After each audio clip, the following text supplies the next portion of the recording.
On Rosh Hashana, we read from the Torah. Day 1, we read chapter 21 of Genesis. And day 2, we read chapter 22 of Genesis.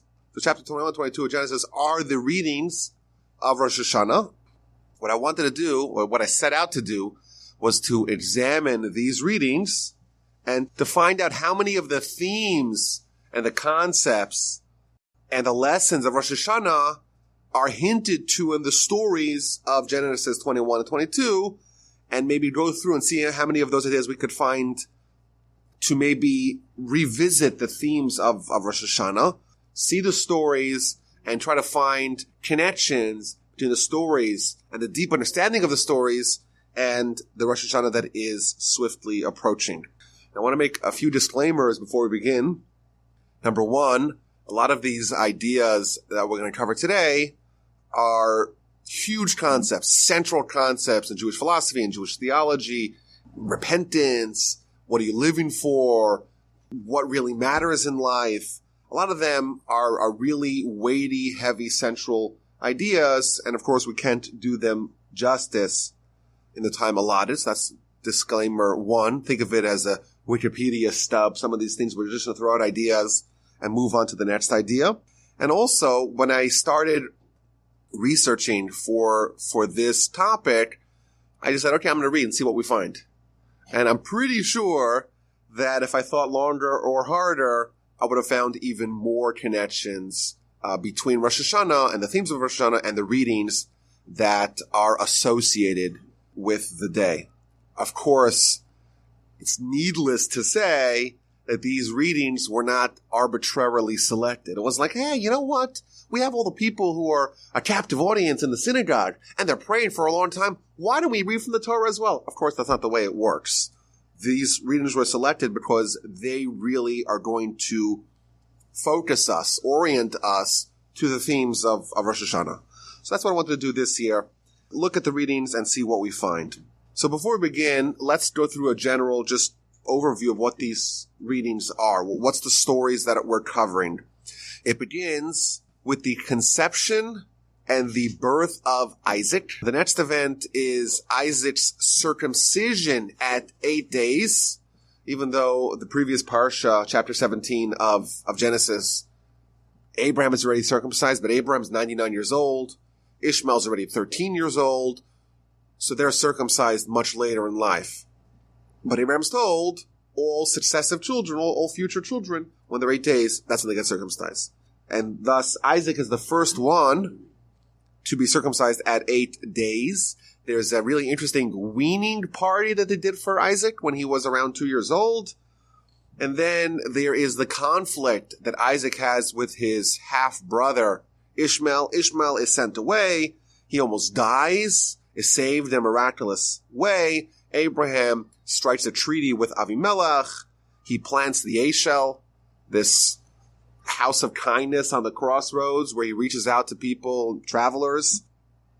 So that's the first day's reading. And the second day's reading is the story of the binding of Isaac, where God instructs Abraham to go take his son, his only son, his favorite son, bring him to some place where he's going to be offered as a sacrifice.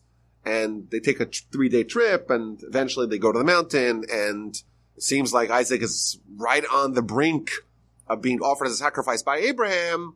And at the last moment, God says, stop. Okay, you proved yourself. I know that you're totally committed to me. Gives him a blessing. Abraham renames the mountain, and he returns back home. And of course, the very next event is Sarah finds out about it, and she right away dies. I know there's also a postscript to the story. Right after the episode of the binding of Isaac, we read about Abraham's 12 nephews that are born. It's almost thrown in like an afterthought. It's like Abraham almost sacrifices his one son, or his one primary son. And right after that, he found out that his brother Nahor had 12 sons. Mazel tov. Amazing. So it doesn't seem to really fit into the story, but that's also part of the reading of Rosh Hashana, and we could assume that it's connected to the ideas of Rosh Hashana. Okay, so that's the overview. Let's go through these storylines one by one.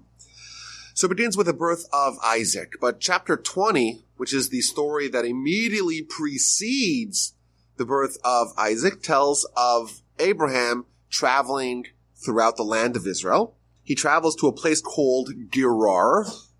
And in Gerar, his wife Sarah is abducted by Avimelech, the king of Gerar. She's very beautiful, even though she's already 90 years old. She's very beautiful, and he's very desirous of her. He takes her, and she tells him, "Oh, I'm not Abraham's wife. I'm Abraham's sister." He tries to approach her, but God appears to him in his dream and tells him, "Don't get close. This is Abraham's wife. Abraham's a prophet. If you don't return Sarah to Abraham, you're going to die."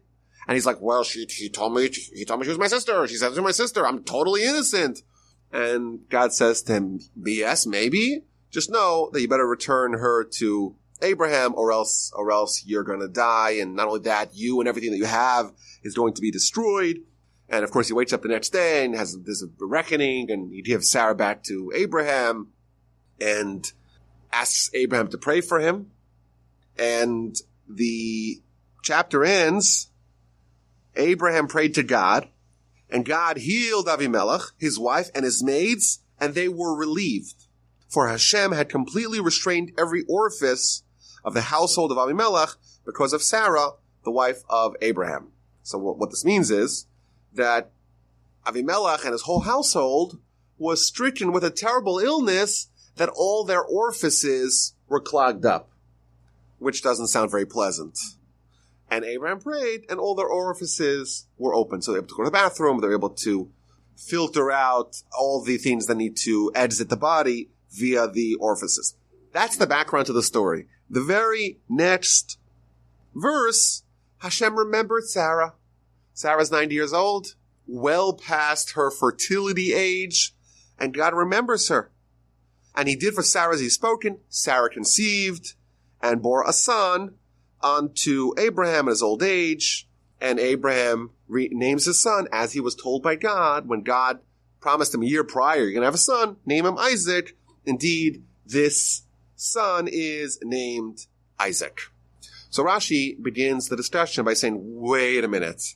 We have this very unusual juxtaposition of Abraham praying that the orifices of Avimelech and his household open up. And indeed, that was successful. And then it seems like the same thing happens to Sarah. Her orifices, so to speak, that were clogged up, she wasn't able to have children, they also open up. That's not a coincidence. So says Rashi, that the reason why these two stories are juxtaposed is to teach you a very important lesson.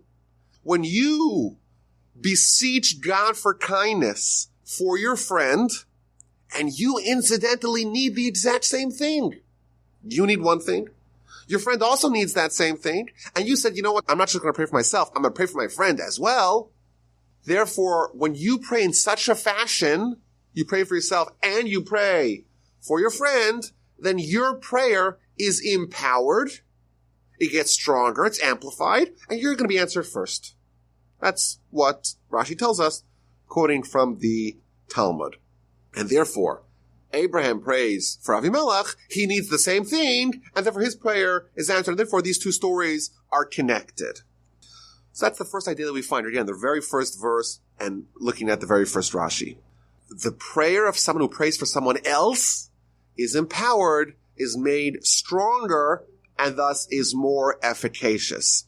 And the first question is, why is such a prayer more effective? Why is when someone prays for someone else, why does it make their prayer more effective? So I think there's an idea here that is very central to Rosh Hashana. The Nefesh HaChaim writes, Nefesh HaChaim is a late 18th century book authored by the primary disciple of the Gaon of Vilna, Rabbi Chaim Volozhiner, named after the city that he opened yeshiva in, Volozhin. So this book is a seminal book on Jewish philosophy. And he talks about prayer. He said there's different attitudes that someone can have with prayer. There's different attitudes. You can have a prayer and say, "You know what? God has the purse strings. He is impressionable via my prayer. And therefore it makes sense for me to go pray and ask for what I want." I want help. God has the power to help me. And therefore, it's appropriate for me to go ask God for my needs or for my desires. That is a legitimate form of prayer. However, we find out that the highest level of prayer is almost altruistic prayer, where someone is not praying for their own individual needs. Rather, they're praying to try to perfect humanity and to perfect mankind and to reveal God in the world. When we say that Abraham began the process of tikkun olam, Abraham began the process of fixing the world, what does that mean? It means that Abraham began the efforts to publicize the name of God in the world. That's Abraham's role in history, and our mandate as the nation that Abraham spawned, our mandate is to continue his job, to complete what he began, to reverse the sin of Adam, to restore God's dominion and hegemony and presence in the world. That's the highest level of prayer, where someone is praying not for their needs, so to speak, but for the needs of this mission of Abraham of revealing God in the world, almost like praying for God himself, praying for God's agenda. And he points out, he says, if you look at the prayer of Rosh Hashana, we say, Talmud tells us, that's when all the goodies for the whole year are being dispensed. And therefore you would think if there's any day of the year, any day of the calendar, where we should be praying for our needs, for our agenda, for what we want for the upcoming year, it would be Rosh Hashanah. That's what you would think. Yet you look at it and there's nary a reference of any of our own desires. The only thing we pray for is for God's name to be revealed in the world. It's a day of prayer, of revelation of God in the world. That's why one of the major themes is about God's kingship. That God is king, but it's hidden. And we're trying to reveal that. We're trying to make God's kingdom not something which is hidden behind the facade. Rather, it's revealed to all. That's the highest level of prayer.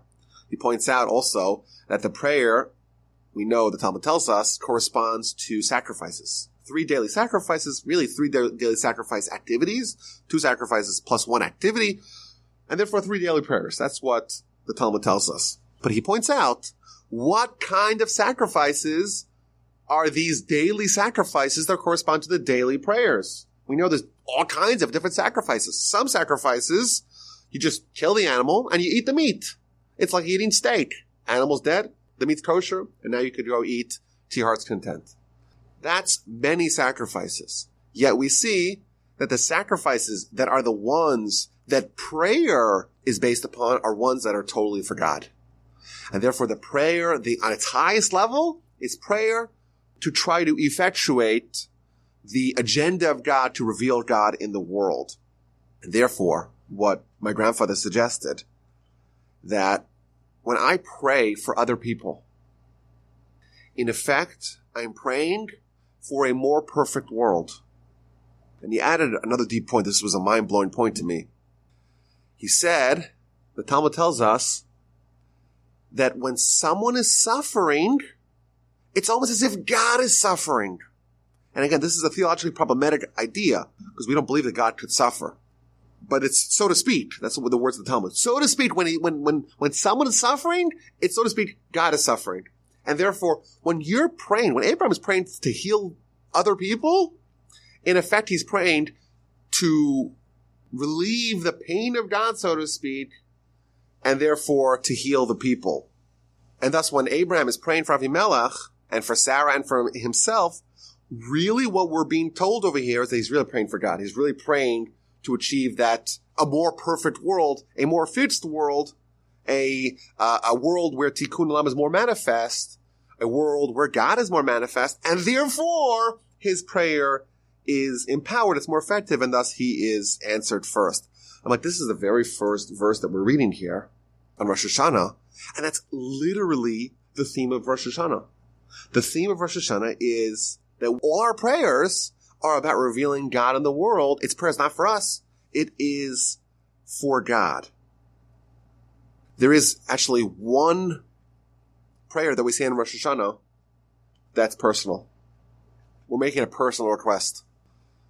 And that's the prayer of Zachrenu L'chaim. Remember us for life. A teen who is desirous of life. Inscribe us in the book of life. A life that is for God. Even the prayer that when we're asking, we're beseeching God for life, to be inscribed in the book of life, we clarify. What kind of life are we looking for? A life that is dedicated for God. As we see again, a high level, but one of the central themes of Rosh Hashana is manifested right at the very first verse of the readings, and that is, there is this higher level of prayer that really is the agenda, the objective of Abraham, the agenda, the objective of his nation that he spawned, and of course, the theme of Rosh Hashanah, that we're having this touch point with the ultimate responsibility and mandate of our nation to reveal God's name in the world. That's for starters. So what happens? Abraham prays, and God listens, God remembers. Sarah conceives, Sarah gives birth. At the age of 90, she has a child. The child is named Isaac. The Talmud tells us something very fascinating. What day of the year did Sarah conceive on? And the answer, unsurprisingly, is Rosh Hashana. And Isaac was born several months later on Pesach. That's what we're told in the Talmud. Talmud book of Rosh Hashana, page 11a. On Rosh Hashana, Sarah was remembered, was redeemed, i.e. she conceived. Moreover, Rachel, one of the next very famous barren women who had a child after many years of agony and pain, that too, Joseph was also conceived on Rosh Hashana. Moreover, Hannah, the mother of Samuel, read Samuel chapter 1. She's suffering terribly. She's praying from the depths of her heart to have a child. And she, of course, becomes the mother of Samuel, the greatest of the prophets of that era. Someone that even is on par, on the same pedestal as Moses and Aaron, to a certain extent. When does she conceive? She also conceives on Rosh Hashanah. So there's this obvious connection here between what's happening to Sarah and the power that's inherent in Rosh Hashanah. Sarah changes. Our sages tell us, based upon verses, in a few verses you read, that Sarah's so excited, and she says, who is the one who said to Abraham, Sarah would nurse children? And the obvious question is, well, Sarah's not nursing children. She's nursing only one child. What does it mean Sarah is nursing children? So Rashi right away jumps on this. Again, we have to know that Rashi is the eagle-eyed observer of the verse. Wait a minute. Sarah has one child. Why is she nursing children? So says Rashi, quoting from the Talmud, a lot of people got very cynical. They said, well, Sarah was married to Abraham for 60 years with no children. And suddenly she spends a night with Avimelech. We know that nothing happened. But the cynics don't know that, this is not Abraham's child, this is Avimelech's child. So Rashi tells us a few things happened. That first of all, Isaac was a spitting image of Abraham, but also that the people also claimed that it wasn't even Sarah's kid.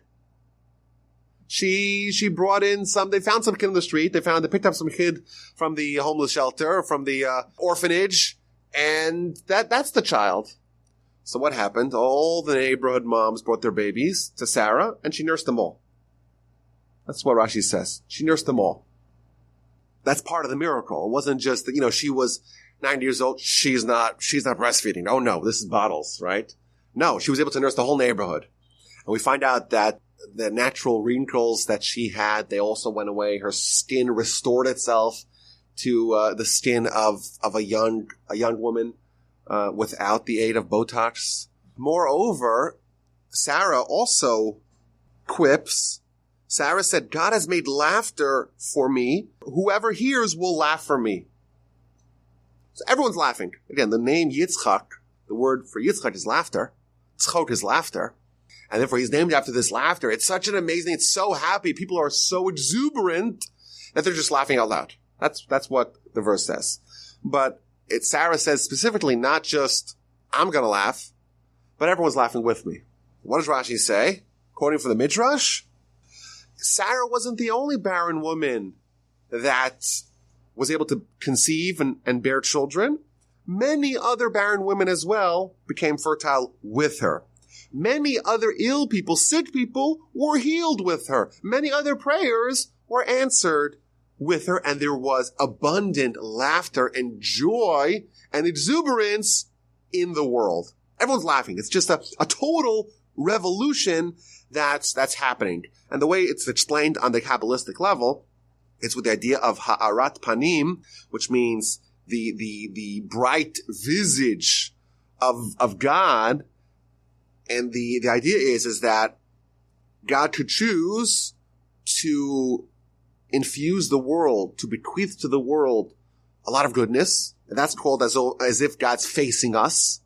Or God could turn away from us, and then we're almost on our own, and then the world goes through periods of scarcity, bad luck, and just bad things happen to us. What's happening over here on this Rosh Hashana is that the entire world's changing. God is revealing his face to the world, and therefore all good things are happening, and people are they're drunk with joy. Everyone's laughing because it's just working out for everyone. There's a revolution, there is a change. And what our sages tell us is that this is not just a coincidence. Oh, it all happens to happen in Rosh Hashanah. Sarah, it happened in Rosh Hashanah. Oh, and Rachel and Rachel as well, and Hannah as well, and other good things happen to happen. Not just good things, transformative things that were not possible previous. Sarah was barren, and suddenly everything changes. Physiologically, she changed. What our sages tell us is that that's because of Rosh Hashanah. What is Rosh Hashanah? Again, it's the day of creation of man. Every year, we filter through that same day and that same power of that day. And thus, if this is the day of the creation of man, you visit that same juncture in spiritual history. That's the day where man could be created anew. The day before Rosh Hashanah, Sarah was barren. She was infertile. She could not bear children. If you take her to the doctor, the doctor says, I'm sorry, she does not have the ability to have children. Sorry. And you know what? That doctor would be telling the truth.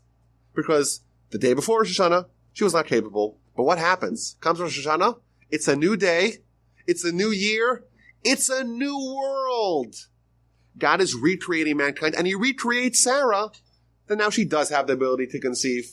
And you know what? She does conceive, but this also filtered out to the whole world. Everyone has now been given a new lease on life, and there's joy and exuberance everywhere, and the whole world is laughing. We believe in an infinite God, but a finite world. That's the Jewish belief. Infinite God, finite world. But because God is infinite, and he has to make some point where the finiteness ends, he has to make the parameters, the borders of the world. That therefore means that the world can change. The world is dynamic.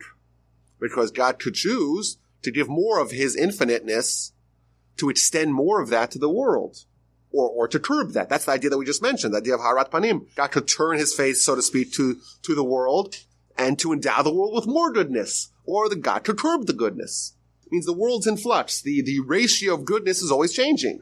When is the day in the year which the rules that govern mankind, the rules that govern the world, the amount of latitude, the amount of finiteness that God decides to extend to the world, that changes. When does it change? On Rosh Hashanah. Every Rosh Hashanah, God says, okay, how much goodness is the world going to get this year? How much of my infiniteness am I going to endow to the world for this upcoming year? The previous Rosh Hashanah, Sarah was, okay, last year you were infertile, and you know what? This year you're going to be infertile again. That didn't change from the previous year. But Rosh Hashanah is the day where it gets evaluated. That's the idea of judgment. Every person, everything, it's decided what's going to be their future. How much is God going to give them? A life that we have, a breath that we take. Sages tell us every time you breathe, you have to thank God, because every time you're breathing, God says breathe. Now, of course, we could get into the minutia of that, and we could get very pedantic about it. But the big picture is that every time we breathe, it's because God says, I'm extending from my infinity, so to speak, the fact that you're going to breathe. And Sarah, on that Rosh Hashanah, Sarah was said, okay, now you are fertile. It's a new world. all the parameters of the world get readjusted each Rosh Hashanah, and therefore this is the day where everything changed, but this is the day that we too have the power to change as well. Isaac is born. At the age of 8 days, he is circumcised. I found this so striking that the day that we talk about the first 8-day-old circumcision, we talk about Rosh Hashanah. The day we read is Rosh Hashanah. And I don't want to get too technical here or too graphic here, but the idea of circumcision on a spiritual level is based upon the idea that every part of the body corresponds to a certain spiritual idea. For example, the right hand versus the left hand. We're told that the right hand of God is kindness, the left hand is judgment, and therefore the right hand is stronger than the left hand, and therefore there's more kindness that God dispenses to the world versus judgment. If it was the other way around, it would be a much harsher world. It's an idea that is ubiquitous in the Kabbalistic literature, and you find hints to it also, Rashi, throughout the Torah. The mitzvah of circumcision corresponds to the idea of the revelation of God's crown in the world.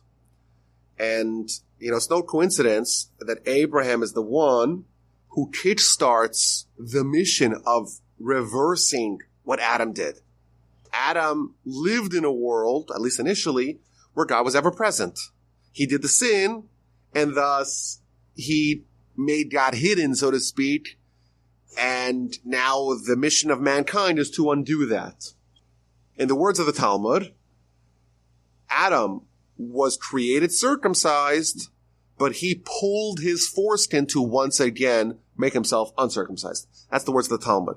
You read that simply, you think that Adam did a very painful procedure, but that's not the point. On a deep level, the metaphor is that Adam arrived in a world where God was ever present, but he undid that, and now Abraham is the one who's given the mitzvah to symbolize in our very body, in the part of our anatomy that we're most similar to God. That's where we have creation, the idea of a human to create like God, in the image of God. Specifically where we're most similar to God, we do this mitzvah, which symbolizes the revelation of the crown of God in the world. And there's no day where that theme is more present than on Rosh Hashanah. Again, all the praise of Rosh Hashanah, the history of Rosh Hashanah. That's when God became king.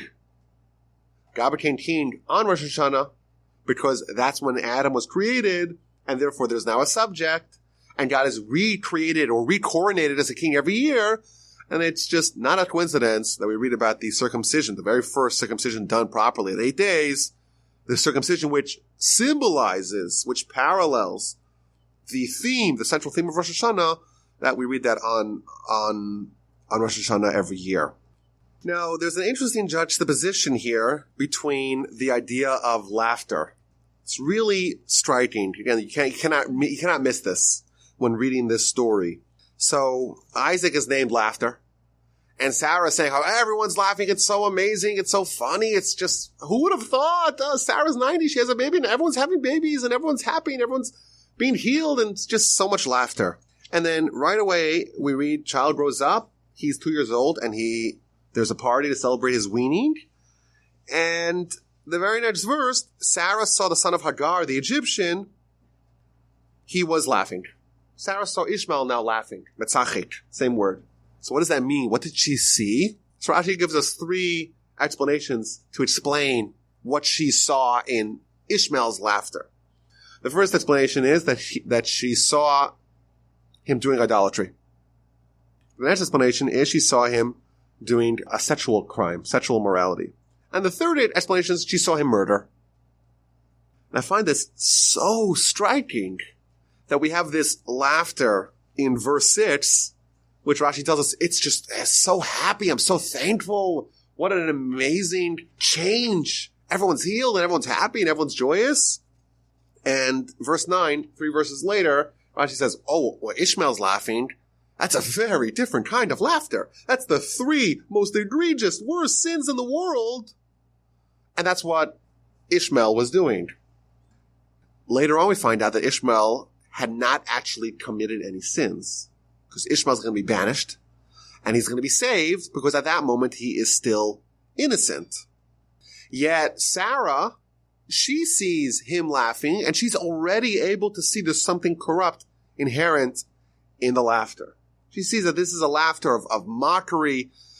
This is a sardonic laughter. This is a laughter that has within it the roots of all these future sins.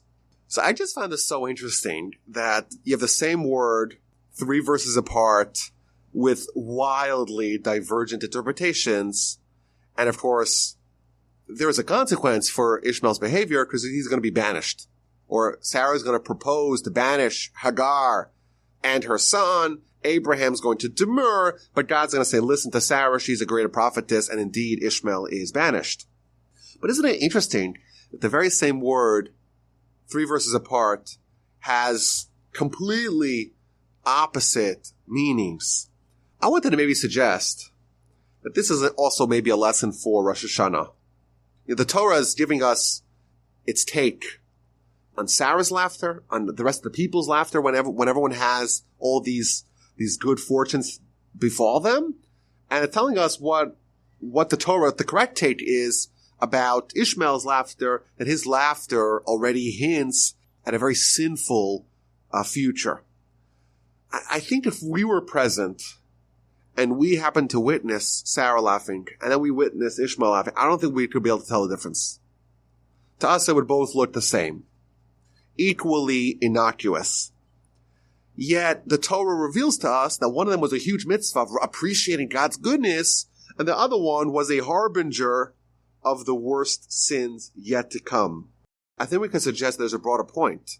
And that point is that the way we judge circumstances, situations, and people and events is very different than the way God judges. If we saw these two events, we'd say they're the same. Sarah's laughing. No, she's laughing. No, it must be so funny. She has uproarious laughter. Ishmael's laughing. Oh, I wonder what he's laughing about. That's how we would judge a situation. And yet we see that the Torah, and again, even though Abraham initially doesn't seem to agree, but God confirms that Sarah's correct, the Torah sees one as a tremendous mitzvah. Is there a greater mitzvah than appreciating what God's doing for you and being joyous with that? It's a great mitzvah. And one as being the total opposite, a laughter that's rooted in the worst sins. Maybe we can suggest that same idea is maybe one of the reasons why our predecessors were so fearful of the day of judgment. We can never be sure that we have the correct take. Our judgment is accurate. We all hopefully think about ourselves as generally good. Yet when you read this story, it does open up the following question. Are we sure that God agrees with that? How does God really view me? Is it possible that all the mitzvahs that I did, maybe there's something about that could question the legitimacy of those mitzvahs? Maybe I was doing it just for honor. If you do a mitzvah because you want honor, is that really a mitzvah? Was that a full-blooded mitzvah? And I think there's other examples of this phenomenon where people, their self-assessment is very distant from God's assessment. So, for example, Korach launches this whole rebellion. He thinks he's the most righteous person in the world. He thinks he's greater than Moses. Yet we find out that he's doing a terrible sin of sowing discord amongst the people, and he's killed for it. And many of the onlookers of the episode of Pinchas, they think he's nothing more than a homicidal psychopath. That's what they think about him. Yet we find out that right away he's lauded by God. He's given all kinds of promises. He's upgraded to being a Kohen. And I think these examples show that we can't be too comfortable with our own status and our own judgment and our own take on the situation. And therefore, there's a reason for us to be nervous about the judgment of Rosh Hashana. My grandfather of blessed memory, in one of his books, he ends his book with a terrifying statement. This is the last book that he published in his lifetime, and he actually was planning on publishing it posthumously. It was going to be his legacy gift to us, but they convinced him to publish. He was 90 years old when he published it.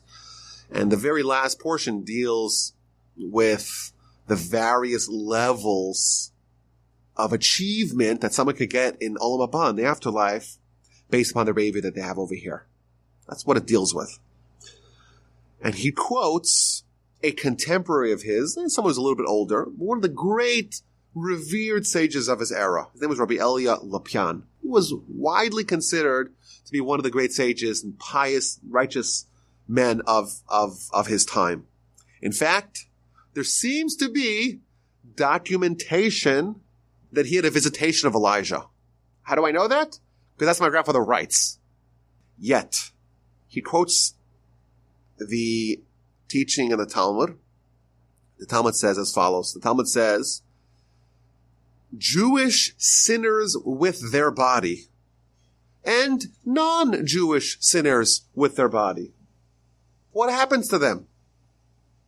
They descend to Gehenna, and they are judged in Gehenna for 12 months. And after 12 months, their body is destroyed, and their soul is nothing but a heap of ashes. And a wind comes, and the wind blows the leftover residue of their soul under the feet of the righteous. That's what the Talmud says. That's scary, right? That's kind of scary. So Rabbi Elia Lopian said that this, even though it sounds very negative, actually, this is a very high level of achievement. When someone's only burned in Gehenna for 12 months, and there's still something left of them, and the wind comes and blows it under the feet of the righteous, it's such a high level that he hopes that after he dies, he's able to obtain that level. That's what my grandfather writes about someone who allegedly had a visitation of Elijah. The tzaddik is like, he's so unsure with himself. Who knows? Have I accomplished anything? The self-critique is so intense, and the absorption of how Torah judges someone and how that could be wildly different than how we view ourselves, that was so ingrained that he said, I hope I even achieve this level. And to us, it sounds like this is the sinners, the people sit with their body. Oh, it's a terrible thing that they're burned for 12 months and whatever's left is swept under the feet. It sounds like it's terrible. And he's like, I really strive to hit that level. That's an illustration of how the righteous view themselves. And I think from this story and the contrast of the laughter of Sarah and the laughter of Ishmael, there is some credence to the idea of we really should not be too comfortable with our own stature, because who knows really what God really thinks of us? Who knows what it looks like when we get scrutinized by God, and the laughter that seems innocuous to humans, God puts the lens on it, and well, what does it mean? There's three things it could mean. It can mean either murder, or rape, or idolatry. That's how the Torah views it. And for us, if we were the judges, we would say, this is totally innocuous. Let it pass. It does not pass. And instead, Ishmael is actually banished as a result of this episode. Sarah hears what Ishmael is, how he's behaving, and she says, okay, we have to drive him out. Abraham is greatly distressed. He doesn't want to send away his son, apparently. And God tells Abraham, don't be distressed. Whatever Sarah tells you to do, you listen to her. Isaac is going to be your true heir. Yes, the son of Hagar, Ishmael, is going to be made into a great nation. True. He is your offspring, and therefore he's going to be a great nation, but he's not going to be your heir. He's not going to be the one to complete what you began. So Abram wakes up in the morning early. He gives provisions to Hagar, and he sends them off, and she goes on her way. She's in the desert, and the water runs out. And Rashi tells us the water runs out because Ishmael was sick, and therefore he's drinking a lot of water, and therefore they run out of the water, and now Ishmael's about to die. So let's look at this event of the banishing of Ishmael. We know that Abraham, he is heralded as the paradigmatic figure of kindness. He's the one who really personifies the idea of doing kindness to other people. Yet we see in the readings of Rosh Hashana that he does two very unkind things. Namely, he banishes his own son, and he tries to murder his other own son. What's the deal? How do we reconcile Abraham's kindness with acts that seem to us to be decidedly cruel? I think the easy answer is that Abraham was not someone who was doing kindness in isolation. Abraham was someone who was completely a servant of God. And if God tells you to do something, you do it. Even if it's against your tendency is to do kindness, but your tendency to do kindness is because that's the will of God. Abraham wasn't someone who happened to do faith and happened to do kindness, and those two are not related. He was doing the will of God. The will of God is that we become kind.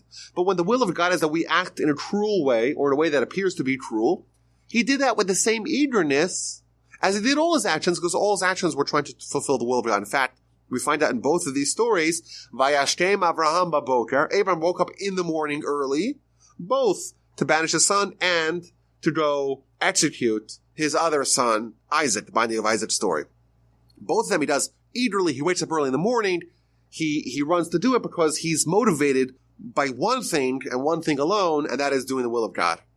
And I think we pray in Rosh Hashana, remember us for life, give us life, inscribe us in the book of life, but then we clarify, what kind of life are we asking for? We're asking for Lemancha Elokim Chaim. We're asking for life that is living for God. I think this is a great illustration of someone who actually lived a life for God. These stories, it seems to be stories that are conflicting with Abraham's character. Abraham is the paragon of kindness, and he's acting in a cruel way. Then we find out, no, Abraham is not a man of kindness per se. Abraham is a man of doing the will of God. Abraham is the man who's living a life solely focused on the agenda of God. Normally that means do kindness. When God says, go banish your son, it doesn't make sense to us. It's unkind in our eyes. But what motivates Abraham is living a life based upon what God wants. God wants me to banish Ishmael. He banishes Ishmael. God wants me to execute Isaac. He does all he can to try to execute Isaac. Now, it's interesting. We find in the verse 11, this matter greatly distressed Abraham. He was very distressed. So why was he distressed? So we would say because you have your son. He's a teenager. How bad is he really? To send my own son away, to send Ishmael away, that's something that's very hard for a parent to do. That's what we would say. You look at Rashi, and Rashi says that no, Abraham is distressed for a different reason. Abraham is distressed because his son Ishmael is going on a bad path. And then Rashi says, as a second explanation, he's also distressed about sending away his son. Now we know, a general principle, whenever Rashi gives two explanations, he gives the first one, which is the one that most fits the true understanding of the narrative of the verse. And then if he adds the second one is a little bit more midrashic. It's a little bit more homiletic. It's a little less connected to the true understanding of the verse. So it's an amazing thing we find out here about Abraham. Abraham's distressed. He's going to have to send away Ishmael. There's two reasons why he's distressed. He's distressed because any parent would be distressed sending away their kid. But he's also distressed because Ishmael, his son, is heading in the wrong path, in the wrong direction. Which one of those emotions, which one of those feelings is more correct, tells us Rashi? The fact that his son is going to a bad path, that is what is truly distressing him. And yes, as an afterthought, it's also not pleasant for a parent to send away his child. I think that's, again, another example of the fact that Abraham is living a life for God. His motivation, his agenda is the agenda of his soul, and that's what we're really asking for God. Abraham is coronating God in his own behavior because he is submitting his own personal interests to the will of God. He's saying, God says, I'm listening. What does that mean? That shows that he's submitting himself. He's subservient to God. God is his king. He is living the life of someone who's living a life for God. I think we could say broadly, to make this more relevant to us, the spiritual sensitivity that Abraham displayed was not a nice add-on. It's really nice to also cultivate your spiritual side. I think that's a good thing. But it belies the fact that we view ourselves as bodies. We view the body's agenda as who we really are. That's our identity. But don't forget about the soul, throw it a bone. Abraham was not like that. Abraham lived the life of the soul. Abraham lived the will of God. That, everything else, the fact that he was worried about his son, the fact that he had the filial care and concern for the well-being of his son, That's the add-on to the agenda of the soul. So Hagar and Ishmael are sent away. Ishmael gets sick. They finish the water, and he looks like he's about to die. Hagar sits a distance away. How far away? A few bow shots away, the Torah tells us, because she doesn't want to be privy to the death of Ishmael. Ishmael's about to die, and therefore she doesn't want to see it. She doesn't want to witness it. Now, Rashi tells us that when Hagar left, she left Abraham, and she returned to the idolatrous ways of her Egyptian forebearers. That's what Rashi says. I want to just say this quickly without getting bogged down. This is another example of the harshness of the Torah scrutiny, because we know that Hagar is going to come back. And after Sarah dies, Hagar is going to remarry Abraham. Obviously, she didn't go back to the ways of idolatry. She didn't truly go back, but she thought maybe, you know what, maybe I'm done with this whole Abraham thing. I'm done with this whole monotheism thing. And she kind of edged a little bit towards, let me just go back to where it was comfortable. Let me just go back to my origins. And consequently, it's already in the Torah's eyes, it's already viewed as she strayed and went back to idolatry. That's another interesting point. But the Torah tells us that Hagar, when she deposits Ishmael, she's a bow shot away. What that reveals to us is that it wasn't just Sarah who knew that Ishmael was rotten, had a wild temper, and had a tendency towards violence. It was a volatile child. It seems like Hagar is also aware of that. Why would the Torah tell us that she's bow shots away from him? What I think it's telling us, a simple understanding, is that she knows he's violent, and she doesn't want to be the receptacle or the recipient of his violence, and therefore she's like, I'm going to be out of range. I don't want him to pick up his bow and start shooting me. I'm going to go out of range just in case Ishmael wakes up and is angry at me. Even his mother knows that he has a violent tendency. So what happens? She's sitting at a distance. She starts crying. And verse 17, God heard the cry of the youth, and an angel of God called to Hagar from heaven and said to her, why are you upset? Don't worry. God heeded the cry of the youth. And it adds a few words. In his present state. Ba'asher hu sham, in his present state. What does it mean, in his present state? So look at Rashi. It's an amazing Rashi, and it's just so relevant to Rosh Hashana. It's like this one you don't even have to think about, because the Talmud actually says it. It says Rashi, what does it mean? It means that Ishmael is being judged as per his current behavior, not in relation to how he's going to behave in the future. Why? Rashi tells us. The angels at this time said to God, we have Ishmael on the ropes. Why? We know that his descendants are going to cause all kinds of pain to the Jewish people. Let's just finish him now. Solve the problem. Nip it in the bud, right? Imagine how world history would be different if Ishmael doesn't get the water. And what does God tell them? God says to him, okay, what is Ishmael now? Don't tell me about the future. What is Ishmael right now? Is he righteous or is he wicked? And they said to him, well, he hasn't yet sinned. Sarah was able to see in his laughter the future, the what it portended. Sarah could see that, sure. But his current behavior right now is one of righteousness. And therefore, says God, I'm judging him as per his current behavior. That's what it says. God has heeded the cry of the youth in his present state, the way he is right now. Yes, Ishmael's a rotten boy. He has violent tendencies. He was justly banned from his father's home. And even his mother, she positions herself an arrow shot away, because who knows what he could do. He's a little bit of a loose cannon. Yet, God says, you know what? All these things are true. Nonetheless, his current behavior is one of righteous.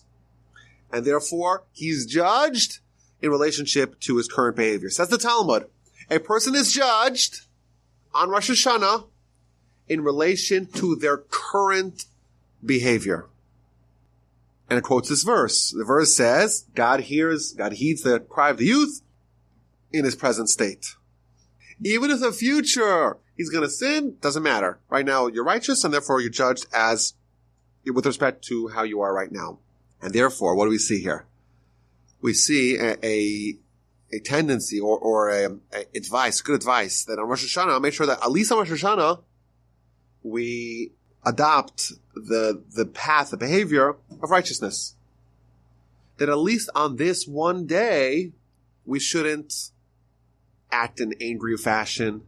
We shouldn't do too many sins. Try to speak pleasantly, be kind, be as righteous as we can, because when God is judging us, God's not judging us not in the past, not in the future, right now. How are we right now?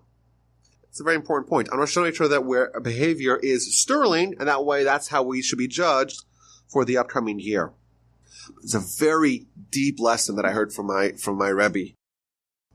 There's another place in Jewish literature where we find the exact opposite. Ishmael we're told that we judge him the way he is right now.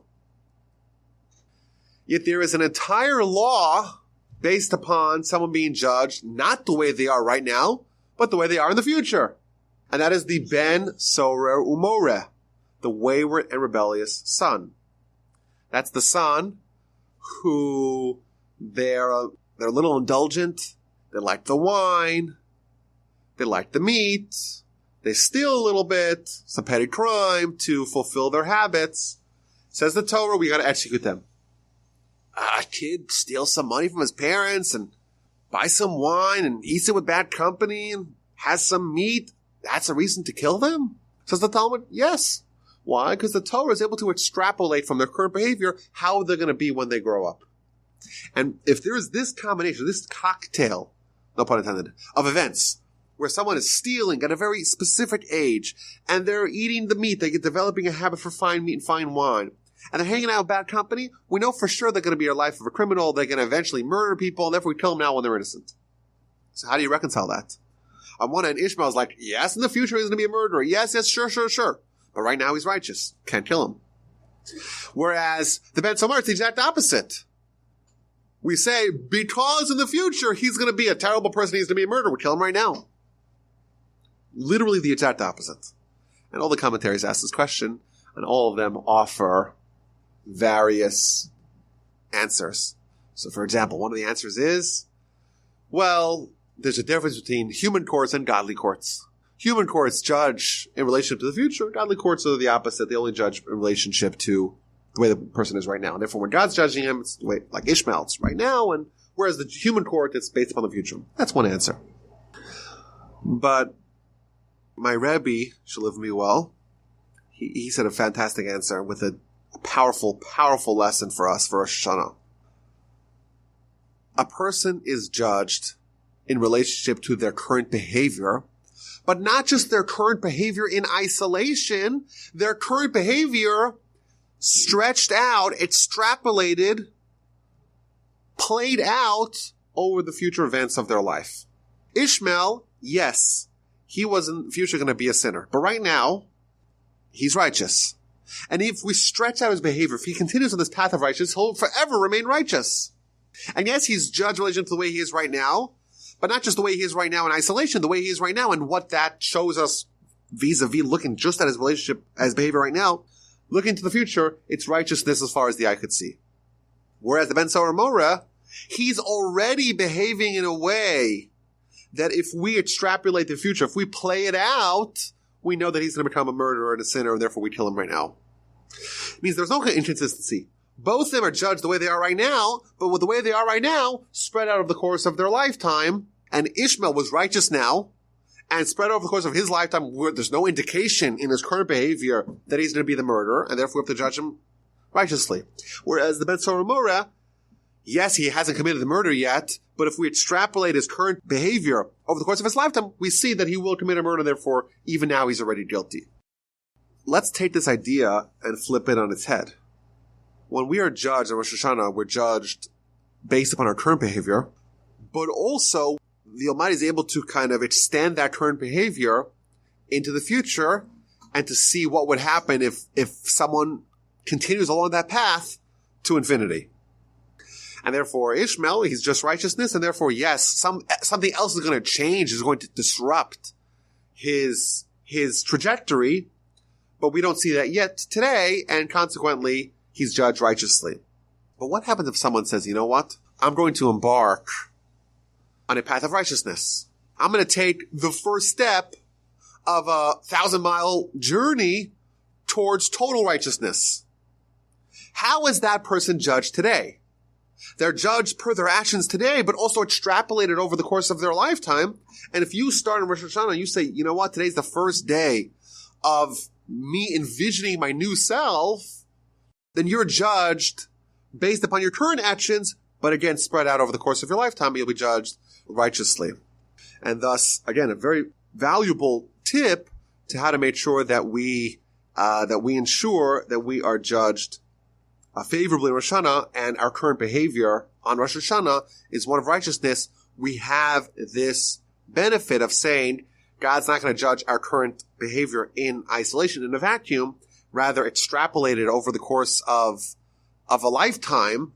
And thus, if we take that first step, the Almighty already sees, if you continue along that journey, what it's going to look like. And that's a very good thing. And that's, again, a good tip to result in a wonderful judgment. I know we're out of time here, but there's one more thing that I wanted to share just from this story. I guess we only covered the first day of Rosh Hashanah reading. But it's interesting. We see that Hagar and Ishmael, they leave, they survive, they get the water, and they end up in Egypt. And what happens? He lived in the desert of Paran. His mother took a wife for him from the land of Egypt. So we're told not a great deal about his wife. We only know that his wife came from Egypt. That's the only thing we know really about his wife from the verse. So look at Rashi, a beautiful Rashi. We know that Hagar, she herself, was from Egypt. And therefore, she is going back to Egypt. That's the place where she's more comfortable. That's where she grew up. And therefore, when she's selecting a wife for her son, she goes back to her homeland. And Rashi tells us that there's a popular adage that people say that relates to this point. If you throw a stick up in the air, it will fall down right where it began. People go back to their roots. That's the idea. And Hagar, she's looking for a wife for Ishmael. She goes back to her roots. Like you throw the stick up in the air, she's been far, far away from her roots, but ultimately she comes back to her roots. That's what Rashi says. I was thinking, isn't that what Rosh Hashanah is all about? Rosh Hashanah, with our whole life, we're up in the air. We're living this whole life, and we have all kinds of distractions. We're floating aimlessly, forgetting, so to speak, what we're living for. And then Rosh Hashanah is the day where we go back to our roots. We remember, where did we come from? We go back to Adam. Why was Adam created? What did Adam do? What are we living for? What is the national mission of the Jewish people? What are we here to accomplish? What really matters in our life? And we try to readjust our life trajectory every Rosh Hashanah to make sure that we're still on course to live the life that we really want to live. It's just a beautiful illustration. Like, the whole year we're up in the air. We're like that stick, you throw it up in the air. And then Rosh Hashanah, we come back to our roots. We remember what we're truly living for, what we aspire to achieve in our life, and hopefully have that moment, that time in the year to again re-examine our life and try to again hone in on the message, to hone in on what it is that we're here for and what it is that we're trying to accomplish. So those are some of the lessons that I pulled out from the Rosh Hashanah reading. There are many, many more. Of course, we haven't even talked about the Akedah and the binding of Isaac and the shofar, of course, the horn of the ram that gets caught in the thicket, and everything that portends. But my hope and my blessing to all is that we have a Tzim Chasim Tova, where all of us are inscribed in the book of life, in the book of the righteous. We're stamped in the book of the righteous, and we all have a happy, healthy, sweet new year of wonderful Torah study and wonderful camaraderie together. It was a pleasure to be with y'all this past year. I'm looking for another great year upcoming. My email address is rabbi@wolbajim.com. I look forward to hearing any questions, any comments, any feedback of any kind. I deeply appreciate it.